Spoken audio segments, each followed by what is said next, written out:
Basic appraisal procedures, page 93. Previous assignment.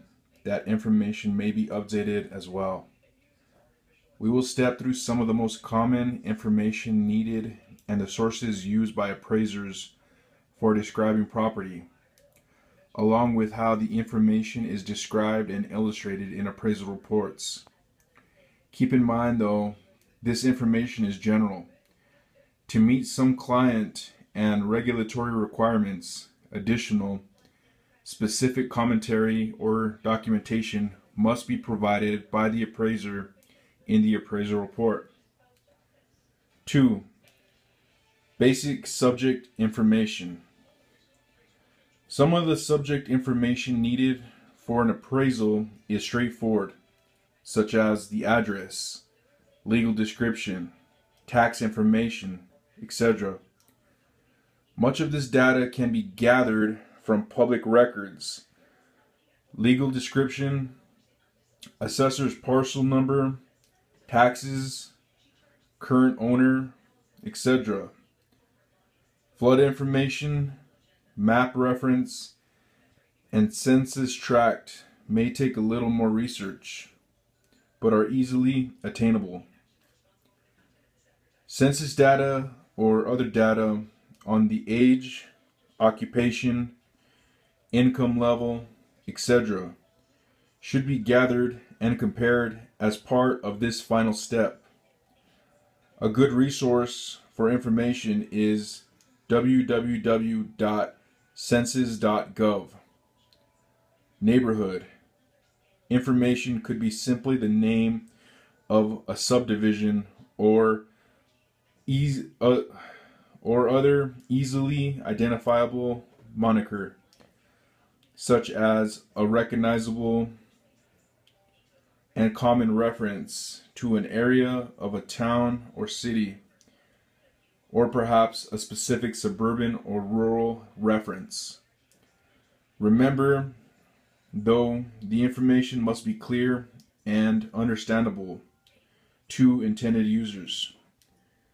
Locally, the Nicholas Heights area of a large city might be commonly known, but for an intended user with no local knowledge, the reference probably means little unless further explanation is provided.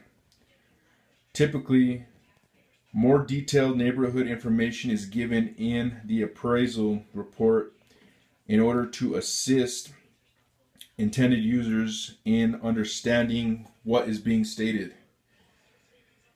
In some cases, the client may furnish some primary information such as the property address, terms of a pending transaction, the property occupant, etc.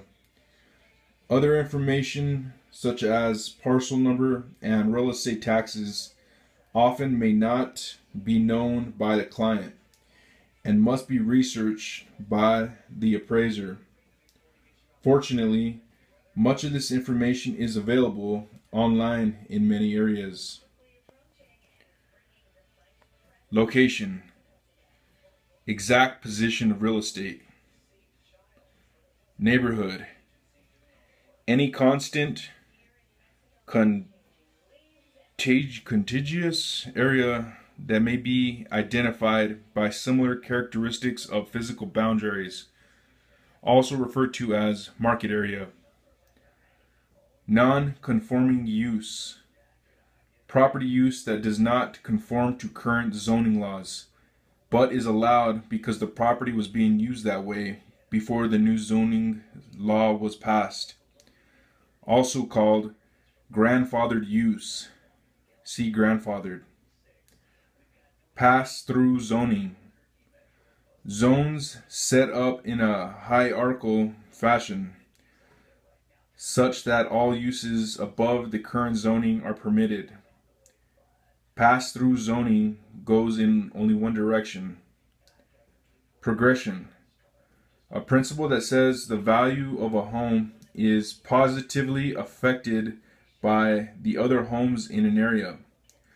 Usually said about the worst home in the best area. Regression. A principle that says the value of a home is negatively affected by the other homes in an area, usually said about the best home in the worst area. Setback requirements. Provisions in a zoning ordinance that do not allow structures to be built within a certain distance of property lines. Side yard. The area between a building and one side boundary of the lot on which it is located. Use variance. An exception that permits a property owner to use land in a way that is not allowed in that zone, such as a commercial use in a residential zone. Variance. A permit obtained from the local zoning authority allowing the holder to use property or build a structure in a way that violates the zoning ordinance. Compare conditional use, non-conforming use. Zoning laws. Local ordinances dividing a city, county, etc. into zones specifying different types of land use.